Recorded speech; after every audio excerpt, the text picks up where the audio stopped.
मंडोर उद्यान में बुधवार को मेले सा माहौल नजर आया। अवसर था हिंदू सेवा मंडल की ओर से अधिक मास के उपलक्ष्य में आयोजित की गई मारवाड़ के महाकुंभ भोगेश्वरी परिक्रमा यात्रा के पड़ाव का। यह श्रद्धालुओं ने कालागुरा भैरू जी और देवता की शाह नागकुंड के दर्शन किए। भोगेश्वरी परिक्रमा यात्रा को देखते हुए यह हाट बाजार भी सजा, जहां लोगों ने जमकर खरीदारी भी की। अधिक मास में आयोजित की जाने वाली भोगेश्वरी परिक्रमा यात्रा का पहला पड़ाव रातानाडा गणेश मंदिर में होता है। यहाँ से श्रद्धालु मसूरिया बाबा रामदेव मंदिर के दर्शन करते हुए चौपासनी पहुंचे।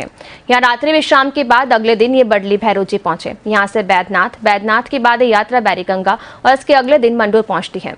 मंडोर के बाद श्रद्धालुओं का पड़ाव मंडोर कृषि मंडी में हुआ। यहाँ से अगले ये श्रद्धालु उम्मेद भवन पैलेस होते हुए भीतरी शहर प्राचीन गंगश्याम जी मंदिर के दर्शन करेंगे। इसके बाद इस बार की भोगेश्वरी परिक्रमा का विसर्जन होगा।